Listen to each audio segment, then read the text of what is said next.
RCB அணி நடக்கவிருக்கும் IPL போட்டியில கண்டிப்பா கடைசி இடத்தை தான் பிடிக்கும் புள்ளிப்பட்டியல்னு சொல்லிட்டு ஆணித்தரமாக சொல்லியிருக்கிறார் ஆஸ்திரேலியாவினுடைய ஜாம்பவான் வீரரான ஆடம் கில்கிறிஸ்ட். இதற்கான காரணம் என்ன தெரியுமா?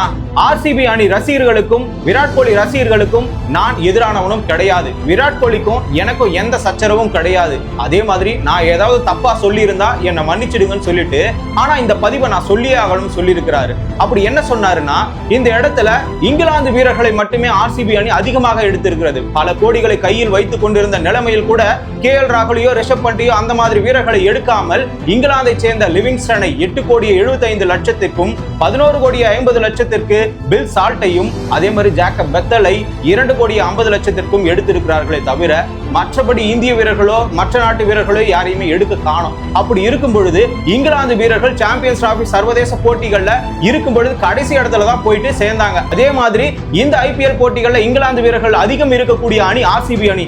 ஆகையினால இந்த இடத்துல ஆர்சிபி அணி கடைசி இடத்தை தான் பிடிக்கும் என கணித்திருக்கிறார். ஆனால் இந்த இடத்துல ஆடம் கில்கிறிஸ்ட் அவர்கள் முழுமையாக ஆர்சிபி அணியை குறை சொல்லவில்லை. இங்க இருக்கக்கூடிய இங்கிலாந்து வீரர்களை வைத்து மட்டுமே ஆர்சிபி அணி உள் நுழையாது என்று சொல்லியிருக்கிறார். அந்த வகையில் அவர் சொன்னது சரியா தவறான்னு சொல்லிட்டு கமெண்ட்ல சொல்லிட்டு அப்படியே ஷார்ட்ஸ் தமிழை ஃபாலோ பண்ணுங்க.